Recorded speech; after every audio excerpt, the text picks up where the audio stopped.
الرحیم۔ میرا نام ڈاکٹر عابد اللہ ہے اور میں ڈبگری گارڈن پشاور میں سائیکیٹری میں پریکٹس کرتا ہوں۔ آج کا جو ہمارا ٹاپک ہے انزائٹی اینڈ ڈپریشن۔ انزائٹی اور ڈپریشن کیا ہے، ہم اس کو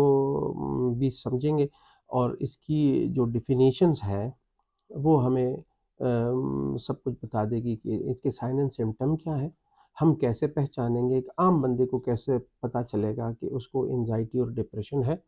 کب وہ ڈاکٹر کے پاس جائے، کس ڈاکٹر کے پاس جائے۔ تو ہم آج کی ویڈیو میں یہ ڈسکس کریں گے۔ ڈپریشن کا مطلب ہے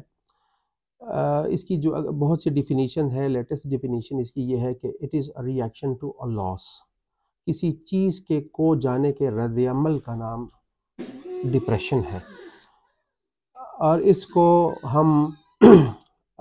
جو ہمارا موڈ ہوتا ہے وہ ہمیشہ اس کی جو کلینکل سمٹم ہے، جو اس کی پہچان ہے کہ ایک فزیشین اس کو کس چیز سے پہچانتا ہے، تو وہ اس کا یہ ہے کہ ایسے بندے کا موڈ ہمیشہ افسردہ رہتا ہے، وہ ہمیشہ وہ خوشی میں بھی خوش نہیں رہتا، اس کی نیند صحیح نہیں ہوتی، یا بیچ میں ٹوٹ جاتی ہے، یا شروع سے اس کو نیند آتی نہیں ہے، یا جب آ بھی جاتی ہے تو بیچ میں ٹوٹ جاتی ہے اور پھر بالکل اس کو نیند نہیں آتی۔ دوسری اس کی جو اس کا جو کلینکل سمٹم ہے وہ یہ ہے کہ یہ چڑچڑا پن اس میں ہمیشہ رہے، خوشی کے وقت بھی اس کو خوشی محسوس نہیں ہوتی، اس کو کہتے ہیں انہیڈونیا۔ اچھا، کنسنٹریٹ کرنا اور چیزوں پر، کسی چیز کو پڑھتے ہوئے یا زندگی کے کسی بھی کام کو کرتے ہوئے اس کی توجہ مرکوز نہیں ہو پاتی، تو ہم یہ کہتے ہیں کہ ایسے بندے کو یہ ڈپریشن ہے۔ ڈپریشن کے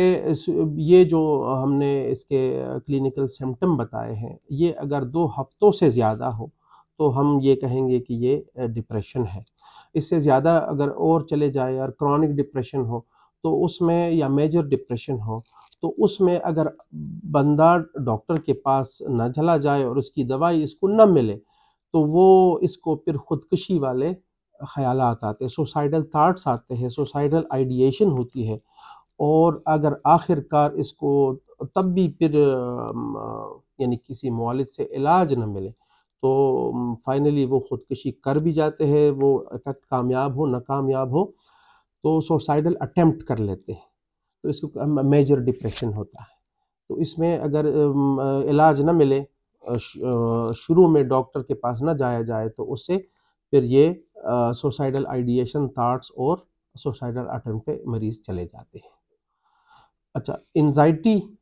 انزائٹی کی ڈیفینیشن یہ ہے، اگر اس کو اردو میں سمجھا جائے تو اس کا مطلب ہے ذہنی پریشانی۔ اس کی ڈیفینیشن ہے جو ہمیں اس کو پورا سمجھانے میں بہت مدد کرتی ہے کہ it is a state of apprehension in which the fear comes from an unknown origin۔ خوف اور پریشانی کی ایسی ذہنی کیفیت جس میں خوف کی محرک ہوتی نہیں ہے اور خوف محسوس ہوتی ہے، تو اس کو کہتے ہیں انزائٹی یا ذہنی پریشانی۔ اس میں پالپیٹیشن یعنی دل کی دھڑکن بہت تیز ہو جاتی ہے، ڈر اور خوف محسوس ہوتا ہے، کپ کپی طاری ہوتی ہے، بندے کا پورا جسم کانپ رہا ہوتا ہے، اور جناب اس کو نیند نہیں آتی، اور ڈپریشن میں بھی نیند نہیں آتی، لیکن اس فرق کو سمجھا جائے، ڈپریشن میں آپ کو نیند نہیں آتی ہوگی، لیکن جب آ جائے نیند تو آپ سو تو جاتے ہو، لیکن آپ ارلی ویکننگ کے ساتھ اٹھیں گے اور اس وقت دل بہت زیادہ پریشان رہتا ہے۔ انزائٹی میں آپ کو نیند نہیں آتی ہوگی، لیکن جب نیند آخر کار آپ کو آ جائے تو آپ آخر تک لیٹ آپ اٹھیں گے، تو یہ ہم اس سے ڈفرینشیٹ کرتے ہیں کہ یہ انزائٹی ہے اور یہ ڈپریشن ہے۔ دونوں میں نیند نہیں آتی، لیکن اس کی پہچان یہ ہے کہ ڈپریشن میں آپ پہلے اٹھیں گے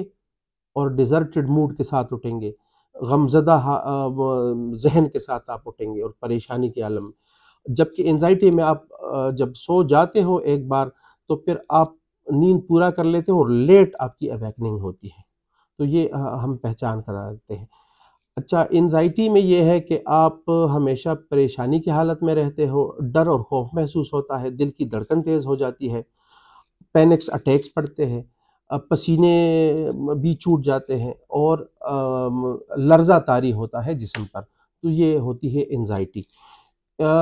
ٹریٹمنٹ کا یہ ہے کہ اگر یہ چیزیں محسوس ہو تو پہلی فرصت میں مستند معالج کے پاس جانا چاہیے اور ان سے کنسلٹیشن، اور اسپیشلی ہمیں یہ سٹگما یا دبا ہم نے اپنے آپ سے نکالنا ہے کہ سائیکیٹرسٹ کے پاس جانا چاہیے، وہی اس کا سب سے اولین معالج ہوتا ہے، وہی بہترین علاج دے دے گا۔ علاج کے مختلف طریقے ہیں، سائیکو تھراپی بھی دے دیتے ہیں اور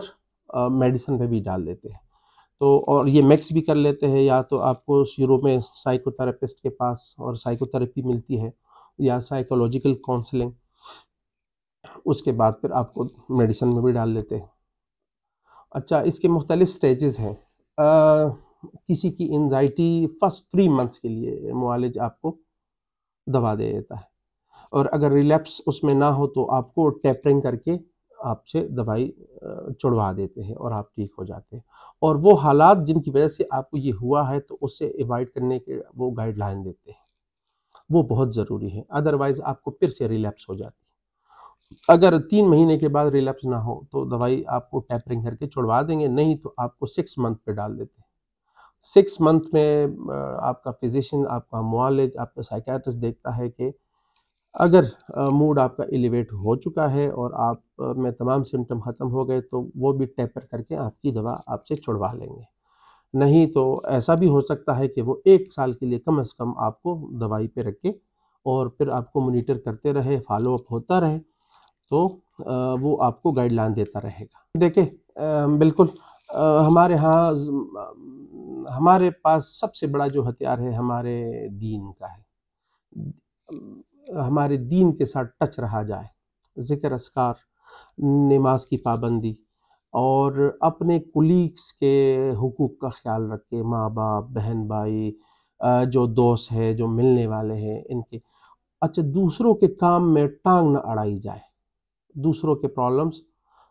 سالو کرنے کی کوشش کی جائے، ادروائز اگر آپ اس کو بڑھانے کی کوشش کریں تو ان چیزوں سے ایوائڈ کریں، دین سے ٹچ رہا جائے، نماز کی پابندی اور ذکر اذکار، سپورٹس بہت ایکسرسائز کے لیے کہتے ہیں کہ it is anxiety and depression colour, تو کھیل کود میں باقاعدہ حصہ لیا جائے،